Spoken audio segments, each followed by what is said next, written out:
The process of decolonization is long and arduous and is not for the faint-hearted. My son says I swashbuckled my way through it for decades, stirring up good trouble by writing and publishing and talking back to empire. I use the word swashbuckled because I have dared to criticize the US and its imperial and colonial adventures in my homeland.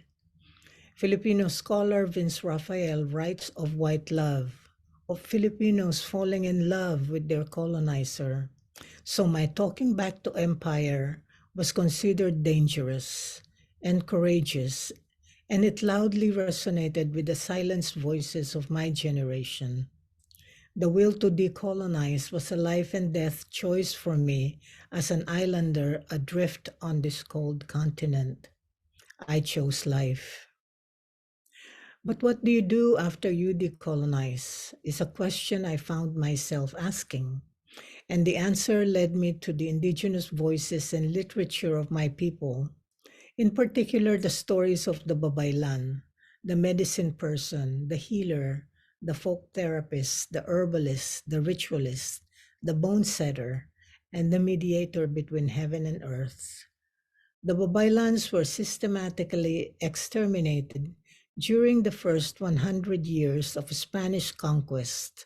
Some were chopped up and fed to crocodiles. Some were impaled with bamboo through their vaginas and thrown to the river to be eaten by crocodiles. This brutality is the measure of how fearful those Spaniards were of the powers of these babaylans. Today, the living babaylans and indigenous peoples in the Philippines continue to struggle to hold on to their ancestral domains as they are buffeted by the same storms that indigenous peoples around the world have to contend with. The extraction of natural resources to feed the engine of our consumerist desires and dreams. Missionary work is often the handmaiden of development projects in so-called developing countries.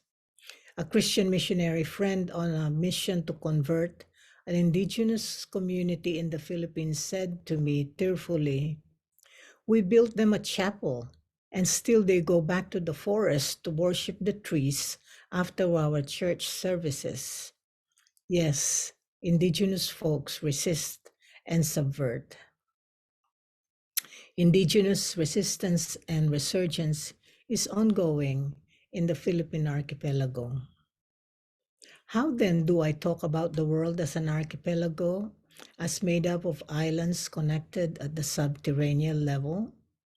I often stand on the Sonoma coast to look at the Pacific Ocean and imagine my islands just beyond the horizon of my gaze. My body is on Portuguese beach, but my mind and my heart is on the other side of the ocean. The ocean bridges this split between my body and its desires.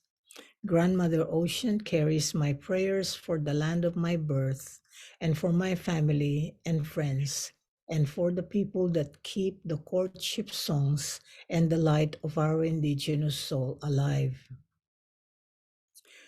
For many years, this sense of being bi-coastal, the sense of longing for the homeland, this hunger for rootedness, was fed by annual sojourns to the homeland.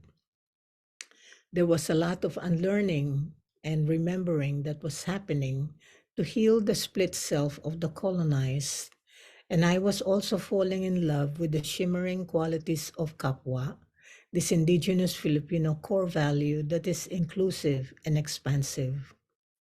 I am reminded of my Persian mentor who said, "Leny, someday you will realize that your colonized self is only a tiny sliver of your big, beautiful self."